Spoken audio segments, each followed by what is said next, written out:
The transport ship landed in Seoul with a sound like thunder. Dust and debris flew everywhere as the massive alien vessel settled on what used to be the city's main plaza. The ship was 3 times bigger than any building left standing. Its metal surface covered in strange symbols that hurt to look at directly. Taemin stood in line with 499 other humans. They had been waiting for 6 hours in the cold morning air. His stomach growled, but he ignored it. This was nothing compared to waiting for exam results or standing in line for popular restaurants back when the city was normal. The aliens called, themselves the Galactic Coalition. They had arrived on Earth 2 years ago with promises of protection and partnership. What they really wanted was soldiers. Every few months, they came to collect young humans for something they called class. Alpha X training. Nobody who went to these training camps ever came back to tell what happened there. "Next group, move forward," shouted a coalition soldier. The soldier looked like a giant crystal with too many arms. Its voice came through a translator device that made every word sound sharp and cold. Taemin shuffled forward with his group. He looked around at the other selected humans. Most of them were bigger and stronger than him. Some had been athletes before the invasion. Others had military training. A few looked like they could break metal with their bare hands. He wondered why they had picked him. Taemin was 17 years old, average height, and skinny from too much studying and not enough exercise. His mother always told him to eat more vegetables and do more sports. Now he wished he had listened to her advice. Standing next to him was a girl named So Young. She had short black hair and the kind of confident look that meant she was used to being in charge. On his other side stood Hyun-woo, a boy about his age who kept flexing his hands nervously. Hyun-woo looked strong enough to lift a car, but his eyes showed he was scared. "I heard they test us until we break," So Young whispered. "My cousin's friend went to one of these camps last year. They said the training is designed to destroy your mind." "That's just rumors," Hyun-woo replied, but his voice shook. "They need soldiers, right? They won't kill us all." Taemin said nothing. He had heard the same stories. People talked about impossible tests, alien torture devices, and training that turned humans into empty shells. But worrying about it seemed pointless. He was here now. Whatever happened would happen. The line moved again. They walked up a metal ramp into the ship. Inside, everything was too bright and too clean. The walls curved in ways that made his eyes water. Alien symbols glowed softly everywhere, pulsing like heartbeats. Admiral Velthar waited in the main chamber. The alien commander was 12 feet tall with skin like blue glass and 4 arms that moved independently. Its eyes were large and completely black, showing no emotion at all. When it spoke, its voice filled the entire room without effort. "Humans," Admiral Velthar began, "you have been selected for the greatest honor your species can achieve. You will train to fight the void entities, creatures that threaten all life in the galaxy. Most of you will fail. Many of you will die. The few who survive will become weapons in the war to save civilization itself." The Admiral paused and looked over the group. Its black eyes seemed to examine each person individually. When those eyes focused on Taemin, he felt a strange, cold sensation, like being scanned by invisible machines. "Your species has proven disappointingly weak in previous trials," the Admiral continued. "Humans break easily under pressure. You cry when faced with minor pain. You give up when challenged by simple obstacles. We expect no better from this group." Several humans in the crowd looked angry at these words. A few clenched their fists. Some appeared ready to fight right there in the chamber. Taemin just listened politely. The alien's opinion didn't matter to him. Adults always said discouraging things before difficult tasks. His teachers did it before every major exam. "However," Admiral Velthar said, "the void entities have grown stronger. We need every possible weapon against them. Even weak weapons have their uses. You will be trained until you either become useful or die trying. The admiral gestured with two of its arms. Smaller alien soldiers appeared from side passages. These looked different from their commander, more like insects than crystals. They carried weapons that hummed with dangerous energy. "You will now be assigned to training groups," Admiral Velthar announced. "Follow your designated guide. Your first test begins immediately." The insect-like soldiers started calling out numbers. Humans were divided into groups of 50. Tae-min found himself in Group 7 with So-young, Hyun-woo, and 47 others. Their guide was a creature that looked like a walking stick with too many joints. They followed the guide through corridors that seemed to stretch forever. The walls showed moving pictures of space battles, alien worlds, and creatures that looked like living shadows. These shadow creatures were the void entities, their guide explained in broken human language. They consumed life force and drove entire civilizations insane with fear. "Your first trial is adaptation testing," the guide announced, as they entered a new chamber. "You will experience 15 times normal gravity, extreme temperature changes, and psychological pressure. Survivors advance to the next level." The chamber was enormous and completely white. Strange machines hung from the ceiling like metal. Spiders. The air itself felt heavy and wrong, making it hard to breathe normally. 15 gravity, Hyun-woo whispered.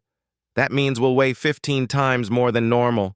Most people can't even stand up in 5 times gravity." "The temperature thing sounds worse," So-young added. "And what did it mean by psychological pressure?" Taemin looked around the room. The machines on the ceiling were starting to move. He could feel something changing in the air, like pressure building before a storm. Other humans in their group were already looking nervous. Some appeared ready to panic. The guide stepped out of the chamber. Heavy doors sealed shut behind it with a sound like breaking bones. "Begin adaptation testing," a voice announced from hidden speakers. Immediately, Taemin felt his body become incredibly heavy. His legs nearly buckled as the gravity increased. Around him, other humans fell to their hands and knees.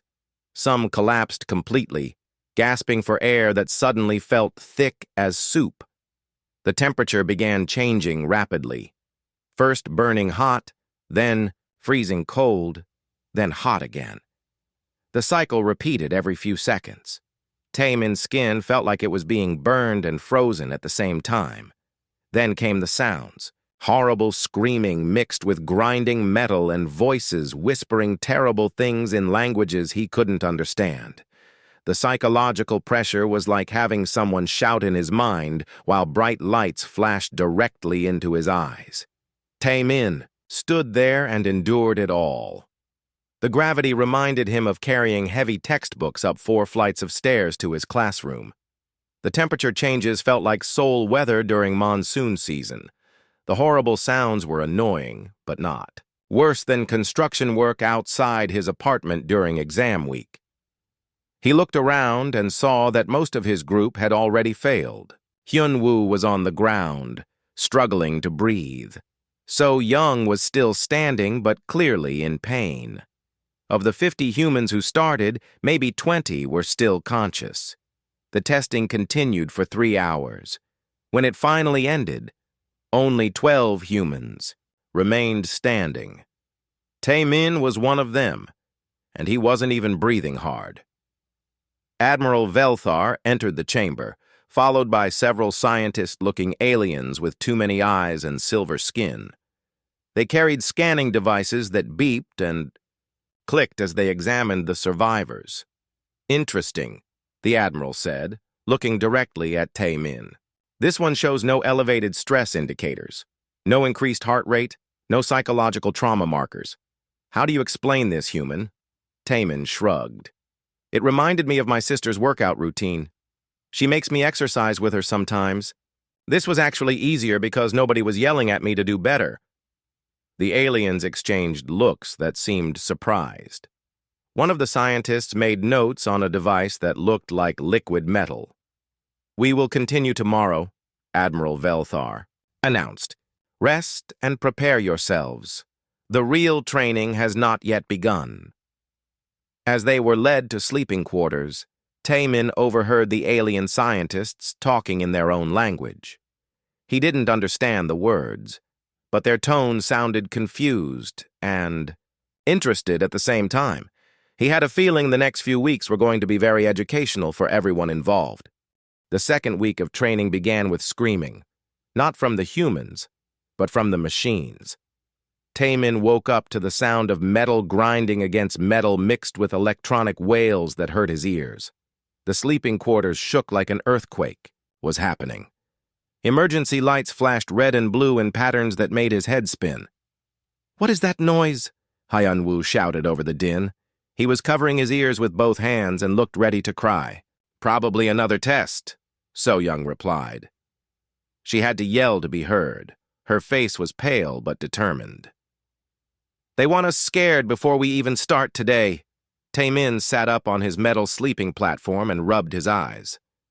The noise was annoying, but not terrible. It reminded him of the construction work that happened outside his apartment every morning at 5 a.m. At least this noise had a pattern to it. The door to their quarters slammed open. 3 alien guards entered wearing armor that looked like it was made from beetle shells. They gestured with weapons that sparked with blue electricity. "Move now," one guard commanded through its translator. "Today you face the despair engine." The 12 surviving humans from their group followed the guards through corridors filled with that same horrible noise. Other groups joined them from different passages. Taemin counted about 50 humans total. 2 days ago, there had been 500. They entered a chamber that looked like the inside of a giant brain. The walls pulsed with veins of light that moved like blood through arteries. In the center stood a machine that defied description. It was part chair, part torture device, and part something that belonged in nightmares. Admiral Velthar waited beside the machine with several other aliens. One was clearly a scientist, covered in silver scales with 6 arms and eyes like black marbles. Another looked like a walking tree made of metal and crystal. "Humans," the Admiral began, "you will now experience the despair engine. This device forces you to live through your worst fears and failures in an endless loop. It breaks the strongest warriors from every species in our coalition. Most subjects lose their minds within hours." The scientist stepped forward, all 6 arms moving, as it spoke. The Craxi Empire's greatest champions lasted an average of 47 minutes. The Thornwing Collective's elite guard averaged 32 minutes. Your species will likely perform much worse. Taemin looked at the machine more carefully. It had wires that would connect to a person's head and restraints that would hold them in place. The chair itself seemed to be made of something that absorbed light, making it hard to focus on directly. "Who volunteers to go first?" Admiral Velthar asked. Nobody moved. The humans all stared at the machine with obvious fear. Some were shaking. A few had tears in their eyes already. "I will choose then," the Admiral said. Its black eyes scanned the group and stopped on a large man named Dong-hyun. "You. Enter the machine." Dong-hyun had been a soldier before the invasion. He was twice as big as Taemin and had scars from real battles. But now he looked like a child facing his first day of school. His hands shook as the alien guards forced him into the chair. The scientist attached wires to Dong-hyun's head, and the machine hummed to life with a sound like angry bees. Screens around the chamber showed what was happening inside Dong-hyun's mind. Taemin watched as Dong-hyun experienced his worst memories over and over. The death of his family during the invasion. Times when he failed to save people. Moments of cowardice and shame. But worse than memories were the fears. Dong-hyun lived through scenarios where everyone he cared about died because he was weak. Where he failed every test and disappointed everyone who believed in him. The machine made these experiences feel completely real. Dong-hyun screamed and fought against the restraints. Sweat poured down his face. After 28 minutes, his mind broke. He went silent and stared at nothing with empty eyes. Remove him, Admiral Velthar ordered. Next subject. The process continued with other humans. Each person lasted different amounts of time, but all of them eventually broke. The machine found their deepest fears and forced them to experience those fears as reality. Some feared death. Others feared failure. A few feared being abandoned or forgotten. So Young lasted longer than most. She experienced failures in leadership, times when people trusted her and she let them down. The machine showed her scenarios where her decisions got people killed. She fought against it for almost an hour before finally going silent. Hyun-woo broke quickly. His fears were simple but powerful. Being too weak to protect anyone. Being useless when people needed him. The machine trapped him in endless loops of failing to help others. He lasted only 15 minutes. When Taemin's turn came, he walked to the chair without being forced. The other humans looked at him with expressions of pity and respect. They thought he was being brave. Really, he just wanted to get this over, so they could move on to whatever came next. The scientist attached the wires to his head. The machine hummed louder as it connected to his mind. Screens around the chamber lit up to show what Taemin would experience. The machine searched through his memories for traumatic events. It found the usual things. Times when he disappointed his parents. Moments when he felt stupid or weak. Embarrassing mistakes in front of other people. The machine took these memories and began amplifying them. Taemin found himself reliving the time he got a 98 on a math exam instead of 100. His mother's disappointed face filled his vision. The machine made the disappointment feel crushing and absolute. It showed him scenarios where this failure ruined his entire future. Then came worse fears. Being forgotten by everyone who knew him. Failing every test he ever took. Disappointing everyone who believed in him. The machine created endless scenarios where Taemin was useless and pathetic. But something strange happened. Instead of breaking, under these experiences, Taemin found them oddly familiar. The fear of disappointing his parents was something he lived with every day.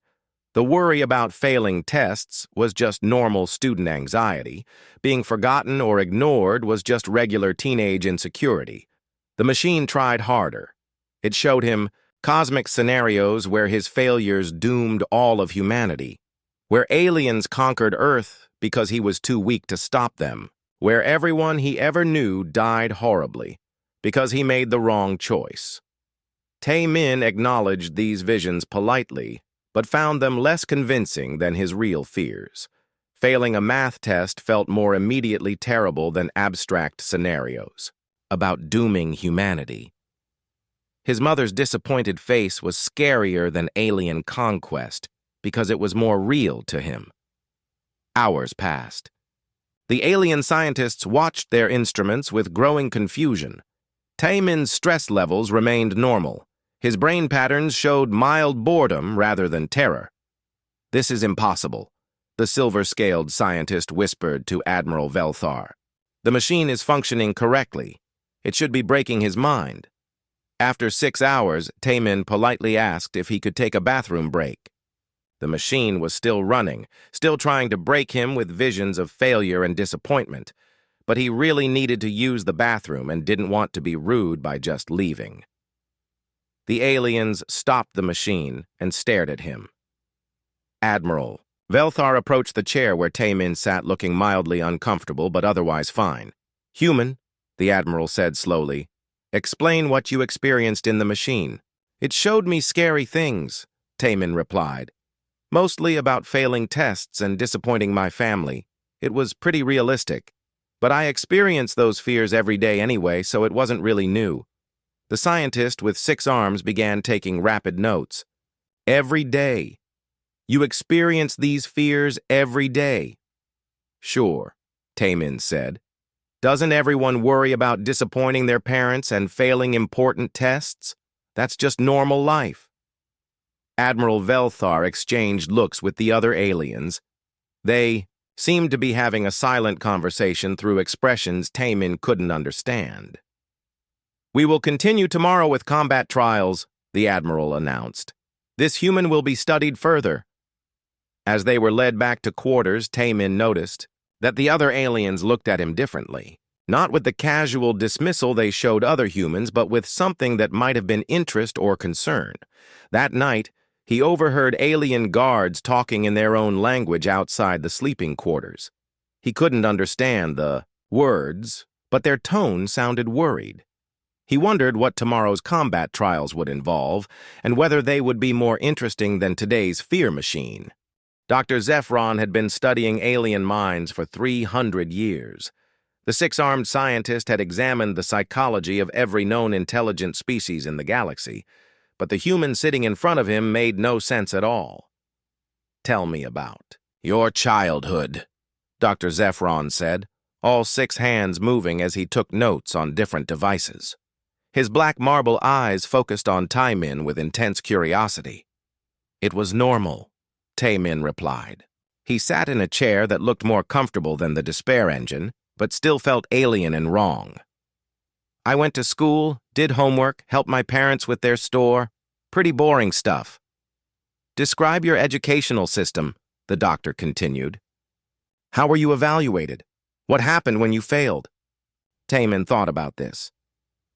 "We had tests all the time, big important tests that decided our entire future. If you failed, your parents got angry and your teachers looked disappointed. Other students would whisper about you. Sometimes you had to go to extra classes after school and on weekends." Dr. Zephron made rapid notes. "And this happened frequently. Every few weeks," Taemin said. "Math tests, language tests, science tests, history tests, plus practice tests for the practice tests, and then the really big tests that decided what high school you could attend, which decided what university you could enter, which decided what job you could get." The doctor's 6 arms moved faster. "So you experienced regular cycles of stress, evaluation, potential failure, and social consequences from a young age?" "I guess so. That's just how school works." Dr. Zephron set down his note-taking devices and looked at Taemin carefully. "Most species experience major psychological evaluation perhaps once or twice in their lifetime. Career selection, military service, things like that. You are telling me humans do this dozens of times each year, from childhood." "Hundreds of times," Taemin corrected. "We had small tests every week and big tests every month, plus pop quizzes where the teacher would surprise us with tests we didn't know were coming." The doctor was quiet for several minutes. Finally, he spoke again. "What about your family relationships? Describe the emotional pressure." Taemin shrugged. "My mom wanted me to be a doctor. My dad wanted me to take over the family business. My sister was already in medical school and got perfect grades in everything. My grandmother kept asking when I would get married and have children. My uncle always compared me to my cousin who was better at sports. And this was considered normal. Sure, everyone's family is like that. They love you, but they also want you to do better all the time. They worry about your future and tell you about it constantly." Dr. Zephron called Admiral Velthar on his communication device. "Admiral, you need to see my preliminary findings immediately." 20 minutes later, Admiral Velthar arrived with 2 other coalition scientists. They gathered around Dr. Zephron's research station while Taemin waited patiently in his chair. "The human psychological structure is unlike anything we have encountered," Dr. Zephron began. "They have evolved resistance to despair through constant exposure to mild psychological pressure. Their brains process suffering differently than other species." "Explain," Admiral Velthar commanded. "Most species experience fear, pain, and failure as overwhelming events that require full mental resources to process. Humans compartmentalize these experiences. They can simultaneously acknowledge terrible situations while treating them as routine background noise." One of the other scientists, a crystalline being with too many angles, spoke up. "That seems impossible. No species can truly ignore existential threat." "They do not ignore it," Dr. Zephron replied. "They file it away as one concern among many others. Watch this." He turned to Taemin. "Human, if I told you that failure in our next test would result in your death, how would you respond?" Taemin considered this. I would try my best not to fail. But I would also wonder if the test was fair, whether other people had additional information I didn't have, and if there would be opportunities to make up for mistakes. Also, I would hope it didn't take too long because I don't want to miss lunch. The aliens exchanged looks of amazement. You see, Dr. Zephron continued, he acknowledges the death threat, but immediately places it in context with other concerns. Most species would be paralyzed by fear or driven to desperate action. Humans just add it to their list of things to worry about.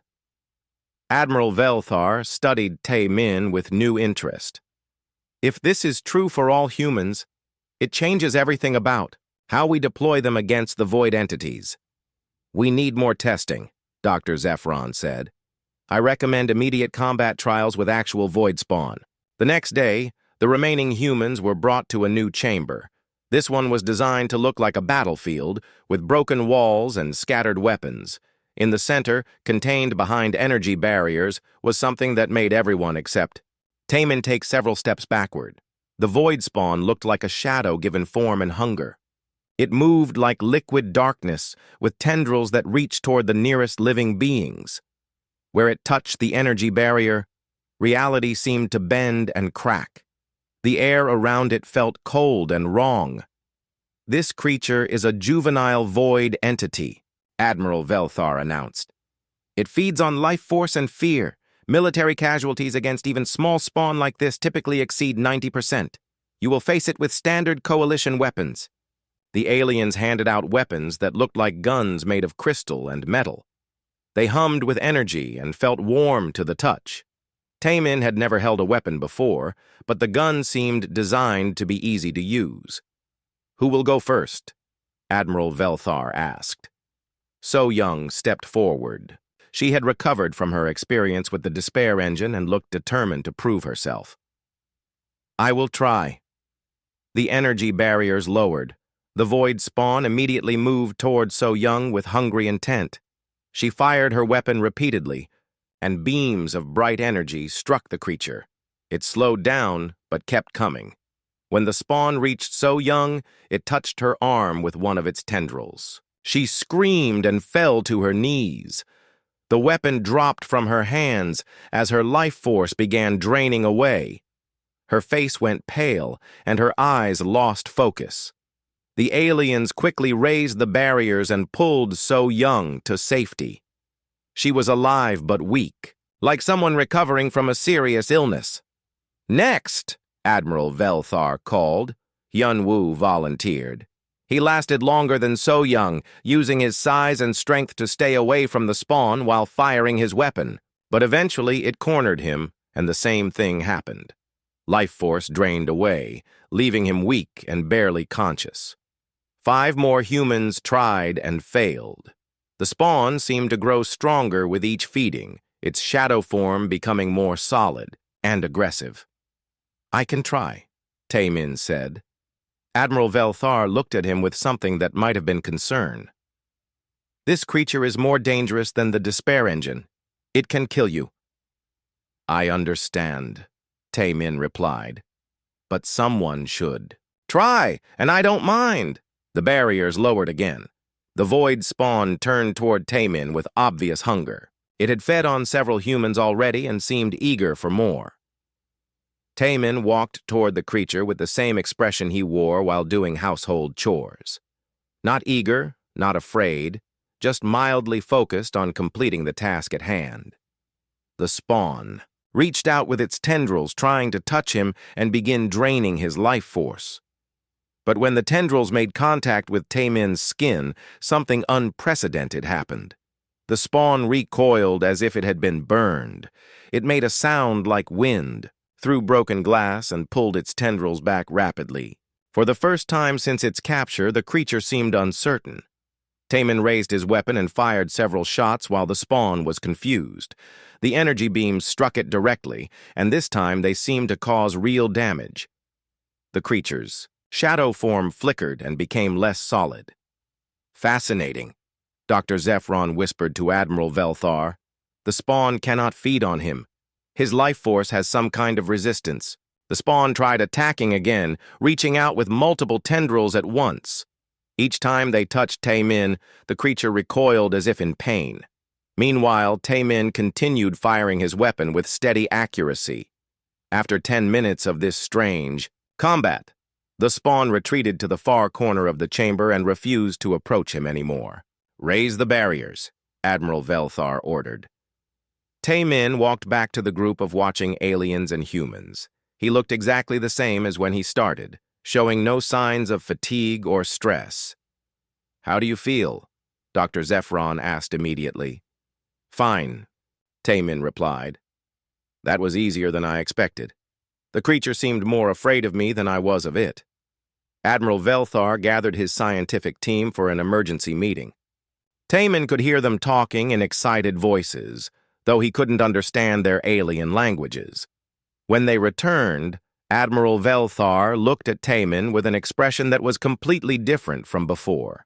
Not dismissive or condescending, but almost respectful. "Human," the Admiral said, "you may be more valuable than we realized. Tomorrow we begin advanced trials." That night, Tae-min lay on his sleeping platform, wondering what the advanced trials would involve. He hoped they would be more interesting than today's activities, but not so difficult that they interfered with his sleep schedule. Outside his quarters, he could hear aliens talking in urgent, worried voices throughout the night. The containment chamber was built to hold the most dangerous creature in Coalition custody, a fully mature void entity captured after it consumed an entire star system. The chamber walls were made from materials that could withstand planet-killing weapons. Energy fields powerful enough to tear apart molecules kept the entity trapped inside. Tae-min stood outside the chamber with Admiral Velthar and Dr. Zephron. Through the thick, transparent walls, he could see something that defied description. The entity looked like living darkness mixed with hungry thoughts. It had no fixed shape, constantly shifting between forms that hurt to look at directly. "This is our final test," Admiral Velthar explained. "Every candidate who survives the previous trials must spend 24 hours in direct mental contact with a void entity. Most lose their sanity within minutes." Dr. Zephron adjusted his scanning equipment with all 6 arms. "The entity feeds on consciousness itself. It consumes thoughts, memories, and the sense of self. Even our strongest warriors become empty shells after exposure." "What happened to the others who tried this test?" Tae-min asked. "They are no longer truly alive," the Admiral replied. "Their bodies function, but their minds are gone. They sit in medical facilities staring at nothing until their bodies eventually stop working." Tae-min looked at the entity again. It seemed to notice him watching and pressed against the transparent wall. Where it touched, the material turned dark and cold. Strange whispers filled the air, speaking words in languages that predated known civilization. "So Young and Hyunwoo already took this test?" Tae-min asked. "Yesterday," Dr. Zephron confirmed. "They lasted longer than expected, 4 hours each before complete mental collapse. They are now receiving medical care, but recovery is unlikely." This made Tae-min feel sad. So Young had been a good leader, and Hyunwoo had tried hard despite his fears. They deserved better than becoming empty shells in medical facilities. "I am ready to begin," Tae-min said. Admiral Velthar studied him carefully. "Human, you understand that this test has no time limit. You remain in contact with the entity until either your mind breaks or 24 hours pass. No one has ever lasted the full duration." "I understand." Dr. Zephron led him to a chair connected to complex machinery. The chair faced a screen that would show direct mental images from the void entity. Wires and sensors would monitor his brain activity and vital signs. "The moment your mind begins to break, we will end the test," Dr. Zephron promised. "We cannot save you if you go too far." Tae-min sat in the chair and allowed the scientist to attach monitoring equipment to his head and arms. The machinery hummed to life, and the screen in front of him began glowing with an unpleasant light. beginning direct mental contact in 3, 2, 1. Dr. Zephron announced. The screen exploded with images that should have driven Taemin instantly insane. The void entity attacked his mind with visions of cosmic horror beyond description. It showed him the heat death of the universe, when all stars would burn out and everything would become cold and empty forever. Taemin looked at these images politely. The end of the universe was certainly unfortunate, but it would happen billions of years in the future. He had homework due next week that seemed more immediately important.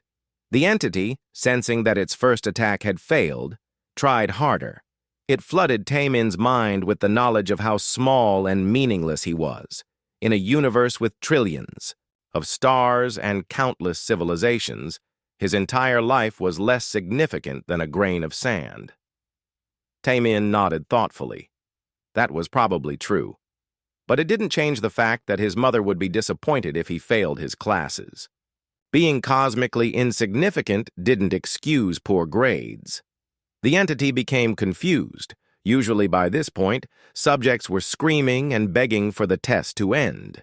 This human seemed to be taking notes on cosmic horror like it was a particularly boring lecture. It tried a different approach. The entity showed Taemin the deaths of everyone he had ever known.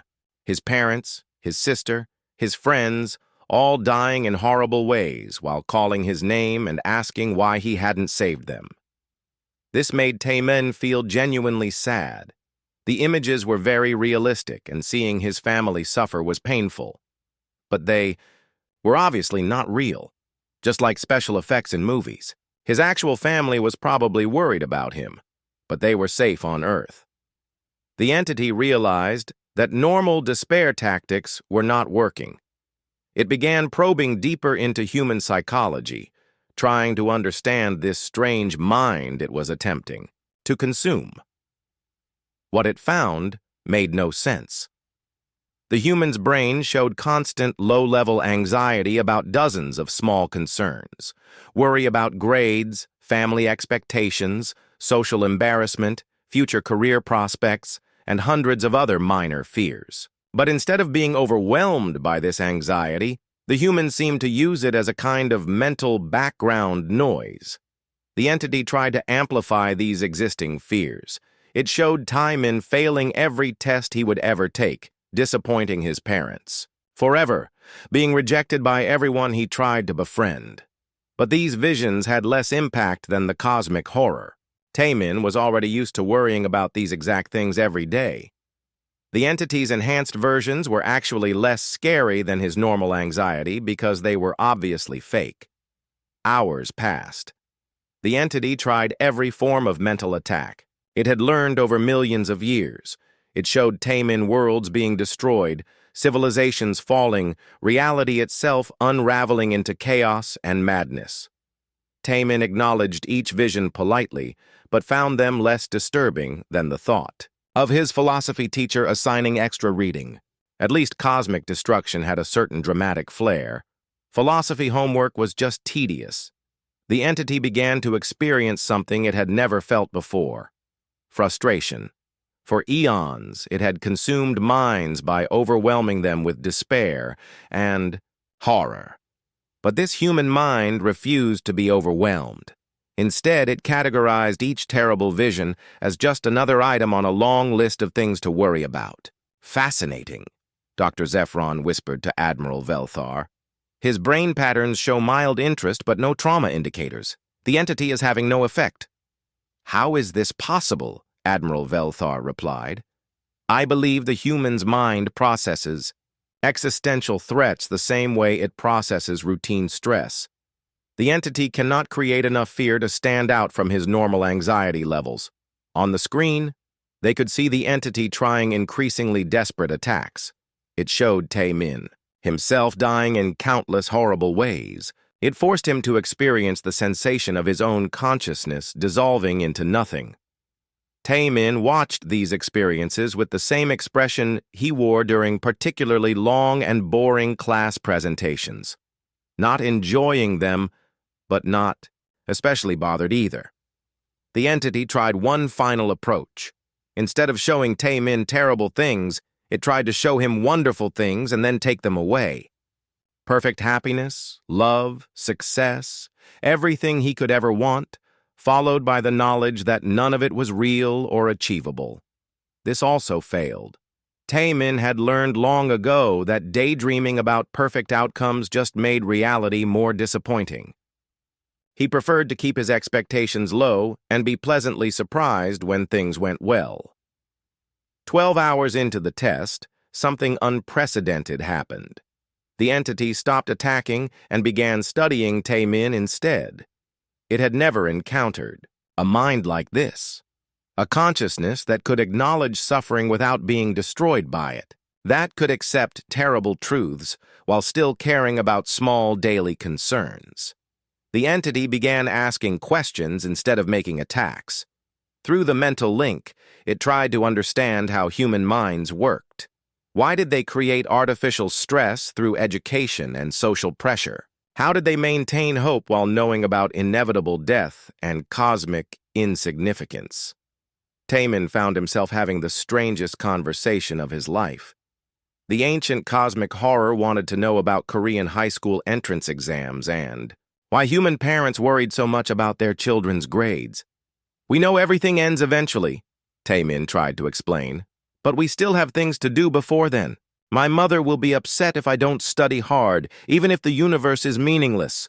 Her feelings matter to me even if nothing matters to the universe." The entity contemplated this. It had spent millions of years consuming civilizations by showing them the futility of existence, but humans seemed to have built-in resistance to this despair. They accepted futility while continuing to function anyway. 24 hours passed. Dr. Zephron announced that the test was complete, but neither Taemin nor the entity seemed to notice. They were still engaged in philosophical discussion about the relationship between cosmic meaninglessness and personal responsibility. "End the mental contact," Admiral Velthar ordered. The screen went dark. Taemin blinked and looked around the chamber as if remembering where he was. "How do you feel?" Dr. Zephron asked immediately. "Fine," Taemin replied. "That was actually kind of interesting. The entity had some good questions about human psychology. I think it was genuinely curious about how we function." Admiral Velthar stared at him in amazement. "Human, you have achieved something impossible. You not only survived contact with a void entity, you engaged it in conversation." "It seemed lonely," Taemin said, "and confused about how human minds work. I tried to be helpful." In the containment chamber, the void entity pressed against the transparent wall again. But this time, it wasn't trying to escape. It was watching Taemin with what might have been curiosity rather than hunger. For the first time in its existence, the entity had encountered something it wanted to understand rather than consume. The emergency meeting lasted for 18 hours. Admiral Velthar sat at the head of a table surrounded by the coalition's highest-ranking officials. Representatives from 12 different species argued in voices that ranged from musical chimes to grinding metal. Dr. Zephron presented his research findings to the assembly. Humans have evolved natural immunity to existential despair through constant exposure to low-level psychological stress. Their educational and social systems function as inadvertent training programs against the void entity's primary weapons. General A. Korthdan of the Crystalline Empire spoke first. His voice sounded like breaking glass. "This is absurd. You suggest we deploy untrained civilians against our greatest enemy because they are good at ignoring problems." "Not ignoring," Dr. Zephron corrected. "Processing. Humans can simultaneously acknowledge terrible realities while maintaining focus on immediate concerns. They compartmentalize cosmic horror the same way they handle routine anxiety, Commander." Brasswing from the Aerial Collective fluttered her metallic feathers. "Even if this is true, one human surviving contact with a void entity proves nothing. We need extensive field testing." Admiral Velthar activated a holographic display showing recent battle reports. "The void entities have broken through our defenses at Kepler Station. Traditional forces are evacuating. We need new tactics immediately or we lose the entire sector. You want to send humans into active combat zones? General Korthdan asked. I want to test whether their psychological immunity translates to battlefield effectiveness, Admiral Velthar replied. The debate continued for hours. Finally, the coalition leadership reached a decision. 3 humans would be deployed to Kepler Station as an experimental unit. Taemin would lead the team, supported by 2 recovered candidates from other training groups. Taemin learned about his promotion while eating lunch in the facility cafeteria. The food was designed to be nutritionally complete but tasted like plastic, mixed with metal shavings. He was trying to identify what might have been vegetables when Admiral Velthar approached his table. Human Taemin, the Admiral said, you have been selected to lead humanity's first combat deployment against the void entities. Taemin swallowed his unidentifiable food and looked up. Will this take long? I was hoping to get some studying done this afternoon. This is a military mission of critical importance, Admiral Velthar explained. The fate of entire star systems may depend on your success. Okay, Taemin said. But can someone send a message to my parents? They worry when I don't check in regularly. 2 days later, Taemin found himself on a transport ship heading to Kepler Station. His team consisted of 2 other humans who had survived similar training programs. Jin Woo was a quiet boy from Busan who had scored well on tactical scenarios. Min Jung was a girl from Incheon who showed natural leadership abilities. Both of his teammates seemed nervous about their first real mission. They spent the journey checking their equipment repeatedly and discussing battle strategies. Taemin used the time to read a book about ancient Korean poetry that he had borrowed from the ship's library. Aren't you worried about fighting actual void entities? Jin Woo asked. A little, Taemin replied. But worrying won't change anything. Either we succeed or we don't. I would rather spend the time learning something interesting. Min Jung looked at him with disbelief. This is the most important mission in coalition history. How can you be so calm? My sister always said that being nervous before important events just makes you perform worse, Taemin explained. Better to stay relaxed and do your best. The transport ship arrived at Kepler Station to find chaos. The massive space station was under attack by dozens of void entities of various sizes. Coalition ships fled the area, while emergency signals filled all communication channels. Captain Northak of the transport ship spoke over the intercom.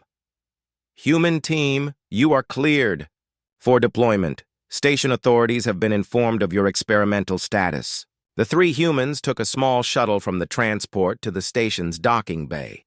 Through the shuttle windows, they could see void entities moving through space like swimming shadows. Some were as large as battleships, others small enough to slip through weapon ports. The docking bay was in emergency lockdown when they arrived. Station personnel ran in all directions, loading escape pods and preparing final evacuations. The air smelled of fear and metal burning. Station Commander Velchris met them at the airlock. The insectoid alien's carapace was cracked from stress and exhaustion. You are the human specialists. What do you need? Information about the entity's positions and movement patterns, Min Jung replied, taking charge as planned. Also, access to the station's defensive systems. And maybe some snacks, Taemin added. The journey here was long and I'm getting hungry. Commander Velchris stared at him. Snacks. We are facing total annihilation, and you want snacks. I think. Better when I'm not hungry, Taemin explained. Low blood sugar makes it hard to concentrate. 20 minutes later, the human team stood in the station's command center, eating nutrition bars while studying tactical displays. The screens showed dozens of red dots representing void entities that had already breached the station's outer defenses. They're heading for the reactor core, Jin Woo observed. If they reach it, the station's destruction will take out everything in this system. How long until they get there? Min Jung asked. 37 minutes. Commander Vel Chris replied. All our defensive systems have failed. The entities drain power from our weapons and turn our own technology against us. Taemin finished his nutrition bar and studied the tactical display more carefully. They seem to be following predictable paths, like they're drawn to sources of fear and panic. That is correct, the commander confirmed. They feed on terror and despair. Areas with the most frightened personnel attract the most entities. Then we should go to those areas, Taemin said. That would be suicide, Commander Velchris protested. Maybe, Taemin replied. But if the entities are attracted to fear, they might be confused by people who aren't afraid. Worth trying. Min-jung and Jin-woo exchanged looks. He has a point, Min-jung said. Traditional tactics haven't worked. Maybe we need to try something completely different. The three humans armed themselves with coalition weapons and headed toward the areas with the highest void entity concentration. They moved through the station's corridors like they were walking to their next class, talking casually about their plans. I hope this doesn't take all day, Taemin mentioned. I wanted to finish reading that poetry book. Poetry seems kind of pointless when reality might end, Jin-woo said. Everything seems pointless when reality might end, Min-jung replied. That doesn't mean we should stop doing things we enjoy. They reached the first major entity breach point. A creature the size of a small building had torn through the station's hull and was consuming everything in its path. Station personnel who hadn't escaped yet were hiding in sealed compartments, radiating terror that fed the entity's growth. The three humans walked into the area like they owned it. The void entity immediately turned toward them, expecting to feed on fresh fear and despair. Instead, it encountered three teenagers who approached cosmic horror with the same energy they brought to group projects and household chores. Excuse me, Taemin said to the entity. You're blocking the corridor we need to use. Could you please move? The entity paused. In millions of years of existence, no one had ever asked it politely to relocate. Min-jung began organizing the evacuation of trapped personnel with the efficiency of someone who had managed school festivals and volunteer events. Jin-woo adapted their defensive positions like he was optimizing strategies in a video game. The void entity became increasingly confused as its presence failed to generate the expected terror. Instead of feeding and growing stronger, it found itself studying these strange beings who treated universal destruction as a minor logistical problem. Other entities in the area began converging on their position, drawn by the unusual situation. Soon, the humans were surrounded by cosmic horrors that could have destroyed planets. But instead of attacking, the entities seemed to be waiting to see what would happen next. This is working better than expected, Min-jung observed. Should we try talking to them? Jin-woo suggested. Why not? Taemin said. He addressed the largest entity directly. We're trying to prevent this station from exploding. Are you trying to make it explode, or does that just happen accidentally when you're here? The entity attempted to communicate through the same mental link it used to spread despair. But instead of projecting horror, it found itself genuinely trying to answer the question. The conversation that followed changed everything anyone thought they knew about the Void War. The galactic core had been dark for 3 months. The primary void consciousness, larger than solar systems and older than most stars, had been slowly consuming reality itself. Entire sectors of space simply stopped existing as the entity fed on the fundamental forces that held the universe together. Coalition fleets from every known civilization gathered at the edge of the affected zone. Thousands of ships, representing dozens of species, prepared for what everyone believed would be the final battle. But their weapons were useless against an enemy that existed partially outside normal space and time. Taemin stood on the bridge of the flagship, looking through the view screen at something that should not exist. The void consciousness appeared as a wound in space itself, a region where darkness was not the absence of light but the presence of hungry nothing. The entity is consuming approximately 1 star system per day, Admiral Velthar reported. At this rate, it will reach the major population centers within 6 months. What do our scientists recommend? Asked Fleet Commander Zarthen, the overall leader of coalition forces. Dr. Zephron activated a holographic display showing their research. Findings. Traditional weapons feed the entity by providing energy to consume. Conventional tactics make it stronger. However, our studies of human psychology suggest an alternative approach. Explain, Commander Zarthen ordered. The entity feeds on concepts of struggle, hope, and despair equally. Every attempt to fight it becomes fuel for its growth. But humans have demonstrated the ability to neutralize these concepts through what we can only call weaponized mundanity. The assembled alien commanders looked confused. General Korth Dan spoke for many of them. You propose to defeat a cosmic force of entropy with boredom. Not boredom, Dr. Zephron corrected. Perspective. Humans can acknowledge terrible realities while maintaining focus on routine concerns. This creates a psychological paradox that void entities cannot process. Taemin listened to the debate with mild interest. The plan made sense to him.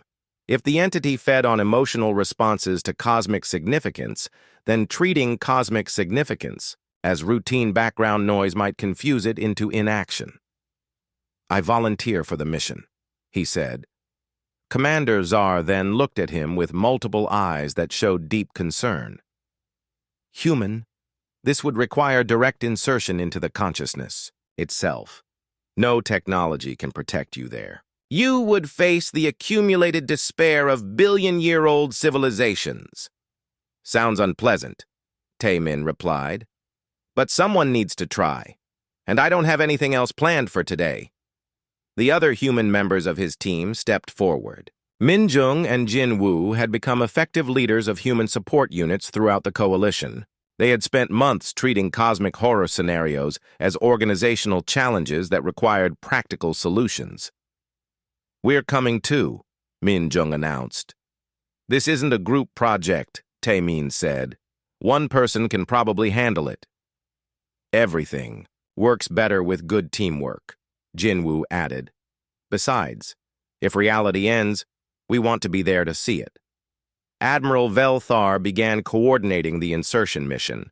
A specially modified ship would carry the humans directly into the void consciousness. Once inside, they would be on their own. No communication, no rescue, no backup plan. If this fails, we have no other options, Commander Zar then warned. If this fails, we'll think of something else, Taemin said. Problems usually have solutions if you approach them from different angles. The insertion ship launched 12 hours later. It was a small vessel designed to slip through the boundary between normal space and the void region. The 3 humans sat in acceleration couches, reviewing their mission briefing while eating packed lunches. According to the data, we'll face psychological attacks that have broken entire species, Minjung read from her tablet. The entity exists as pure malevolent consciousness spanning light years, Jinwoo added. It has consumed the hope and despair of countless civilizations. That's interesting, Taemin said. I wonder if it gets lonely. Being the only one of its kind for millions of years must be isolating. The ship crossed into the void region and immediately began experiencing impossible phenomena. Gravity reversed randomly. Time moved backward and forward simultaneously. Reality became negotiable rather than fixed. Through the view screen, they could see the consciousness itself. It appeared as a living galaxy of darkness, with tendrils of hungry nothing reaching across interstellar distances. Whispers in dead languages filled the ship's communication systems. Beginning final approach, the ship's automated systems announced. The humans felt the entity's attention focus on them. Immediately, their minds were flooded with visions of universal entropy, the meaninglessness of existence, and the futility of struggle against inevitable darkness. Taemin acknowledged these visions. Politely. Yes, everything ends eventually, But my mother taught me to clean up my messes even if the house might burn down someday. Just because something is temporary doesn't mean you shouldn't take care of it. The entity paused in its attack, confused. By this response, Minjung began organizing their approach to the mission with the same efficiency she brought to school projects. Jinwoo, monitor our position relative to the entity's core. Tae-min, try to establish communication. I'll coordinate our activities and keep track of time. We're treating the end of reality like a homework assignment, Jinwoo observed. Well, it is something we need to complete, Minjung replied, and we have limited time to do it. The entity intensified its psychological assault. It forced them to experience the dissolution of their home planet, the death of everyone they had ever known, and their own eventual meaningless deaths in the cosmic void. But instead of being overwhelmed, the humans began discussing these visions like they were reviewing study materials. The heat death scenario assumes that entropy always increases, Tae-min noted. But our physics teacher mentioned that local decreases in entropy are possible through energy input. And the personal mortality thing ignores the fact that most people find meaning in relationships and achievements even when they know life is finite, Minjung added. Plus, Jinwoo said, being sad about inevitable things doesn't change them. Better to focus on what you can actually influence. The entity had never encountered minds that could analyze cosmic horror like a classroom lecture. It began probing deeper, trying to understand how these beings processed existential threats. What it found broke its fundamental understanding of consciousness. These humans simultaneously accepted universal meaninglessness while caring deeply about small, temporary concerns. They acknowledged their cosmic insignificance while taking responsibility for minor daily tasks. You treat the end of everything as background information, the entity communicated through direct mental contact. Not background, Tae-min replied. Context. Knowing that everything ends eventually just means we should appreciate what we have, while we have it. But if nothing matters in the cosmic scale, why do you continue to function? Because things matter to us, even if they don't matter to the universe, Minjung explained. My little brother's happiness is important to me regardless of whether it's cosmically significant. And anyway, Jinwoo added, doing your best is just good practice. Even if this mission doesn't matter in a billion years, it matters right now. The entity contemplated this paradox. For eons, it had consumed civilizations by showing them the futility of existence. But these humans had built-in resistance to this despair through daily exposure to minor disappointments and routine responsibilities. They had evolved to find cosmic meaninglessness merely one concern among many others. You do not fear the end of everything, the entity asked.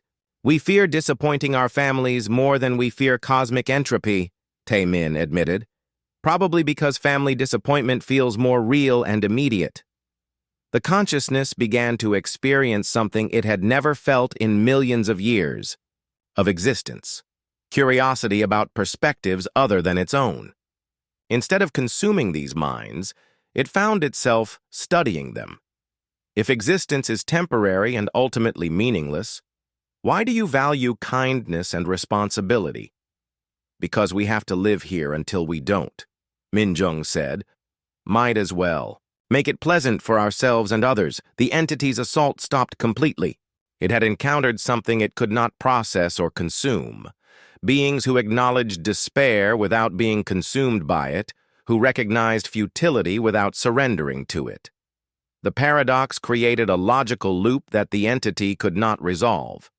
It began withdrawing from normal space, retreating to regions beyond known reality to contemplate this new form of consciousness it could not understand. Stars began shining again in the affected sectors. Space stations reported that reality had resumed its normal configuration. The void consciousness had not been destroyed, but it had been confused into dormancy. The three humans returned to the Coalition fleet as heroes who had saved the galaxy. Through the revolutionary tactic of treating universal destruction as a minor inconvenience. "How do you feel about saving all known civilization?"